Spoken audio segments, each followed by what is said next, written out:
you remember the first moment that the approval of your peers, it suddenly mattered more than anything else?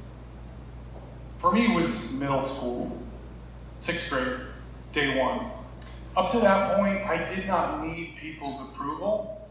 Like, as a toddler, very confident. Were any of you confident toddlers? Like, I wore diapers only, shirtless, belly out, just like, you're welcome. I still miss that confidence, you know? And in 5th grade, I was still that confident kid. As a personal challenge to myself, I wore the same pair of sweatpants every single day of a school semester. I one time did the Macarena for the duration of Guns N' Roses' November Rain. Yeah, thank you. That's 9 minutes. That's nine minutes.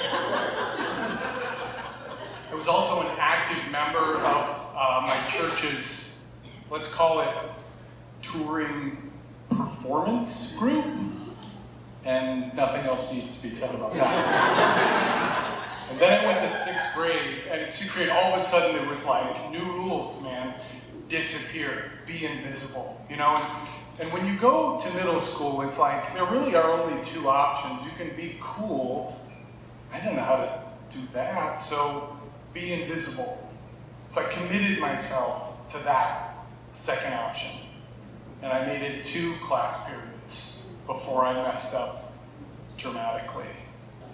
Because the teacher gave us this questionnaire, and she said, I want to get to know you, so fill this out and I'll collect it.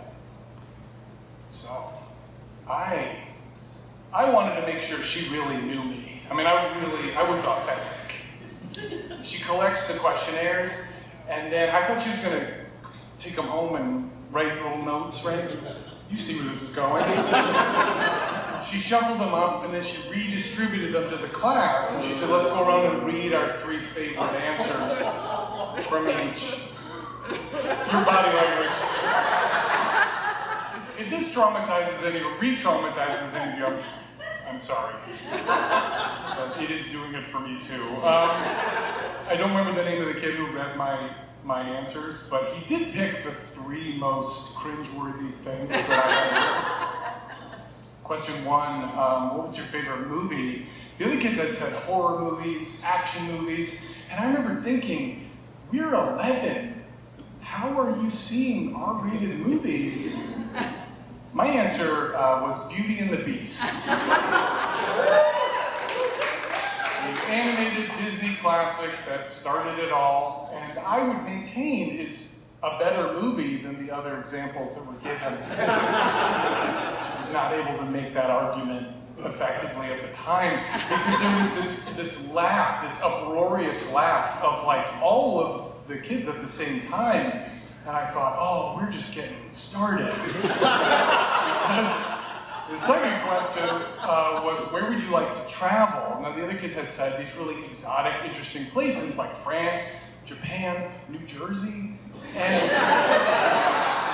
I hadn't thought of any of those places. So I wrote, where would you like to travel? I wrote, wherever a book takes me.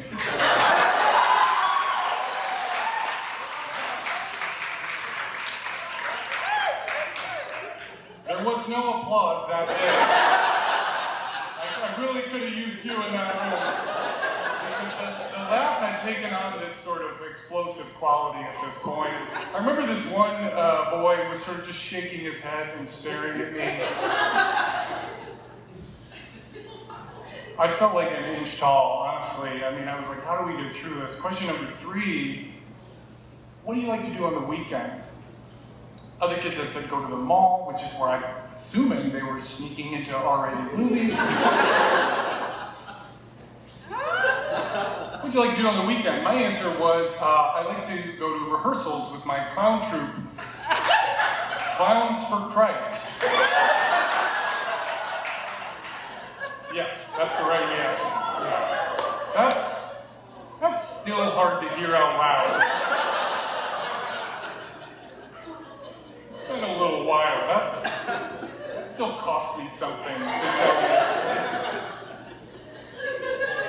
I mean, kids were high-fiving. I mean, this was the end of me, you know, and I felt my cheeks burn, and I remember looking at my trapper keeper and thinking, like, could I hold myself inside this somehow? And that's when I imagined myself standing up and yelling, I get it.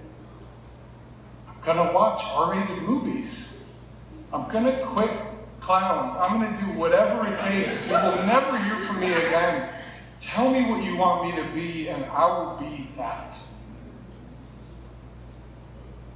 I had just been completely authentic and universally rejected.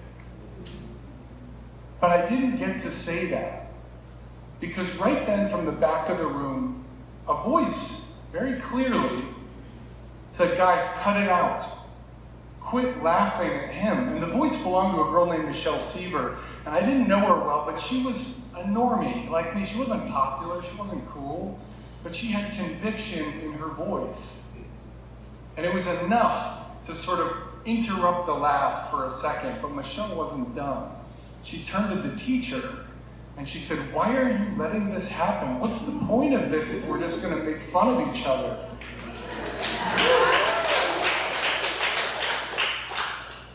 And to this day, I don't remember what class we were in. I don't remember the teacher. I couldn't tell you the names of any of the kids in that room, but I remember Michelle Seaver's first and last name. I remember how it felt when someone spoke up for me. Because Michelle actually taught me that we have three options. We can be cool and we'll be remembered for a little while. We can be invisible, we'll be forgotten immediately. Or we can stand up for somebody when they need us most, and they will remember us as their hero for the rest of their life. What an amazing lesson that I did not learn at all. Of course I didn't, right? I mean, the lesson I learned was that being my authentic self that's done now. That's way too risky. And it makes sense why, right? I was completely authentic and I was almost universally rejected. And that feeling calcified into this thought I kept having, which was, tell me what you want me to be, and I will be that. And I took that thought with me into my adult life without even knowing it. And then one day I looked at my life and it was this small, scared existence that was designed completely around not being rejected. In my running from a certain kind of pain, I created another kind of pain, which was that I self-rejected all the time. I wrote 2 books that I never submitted because I was terrified of a publisher saying no. I didn't dance in public because I didn't want to look foolish, not even the Macarena. I didn't really date much because I didn't want to take the risk of someone really seeing me and saying no. Eventually I got into stand-up comedy and I became a speaker, but I noticed that even then I could only be authentic up to a certain safe point. And then one day, I told this story to an audience.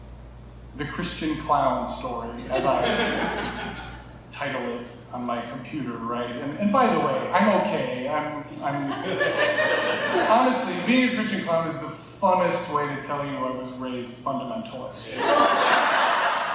Yeah, absolutely. You would hope for a detail like that. Later, looking back on it, not at the time. So anyway, forgot my place.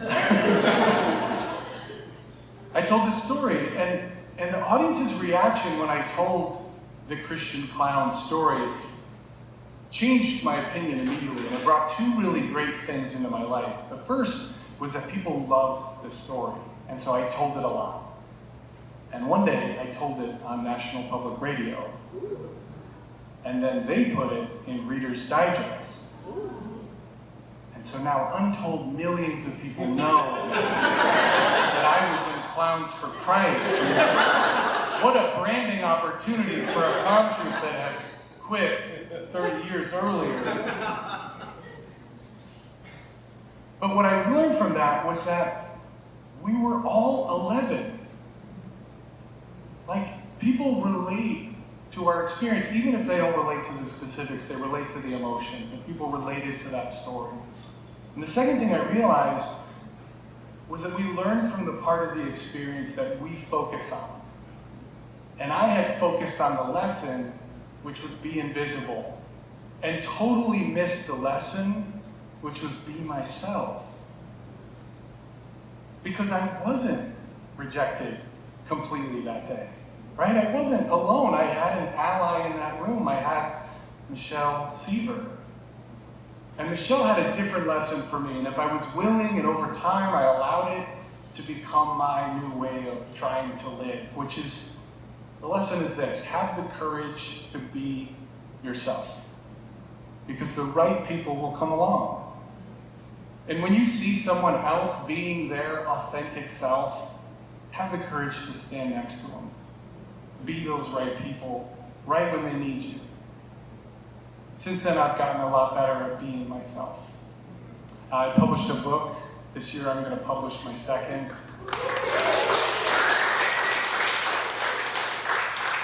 I dance in front of other people. I have a partner who I've let see everything about me. And I try to say honest things into a microphone when I get the chance so that people know they're not alone. Because that day I actually started a journey. And it's a much longer and tougher, but more important journey. And it was the journey to realizing that the only thing you need is to have your own approval. Thank you.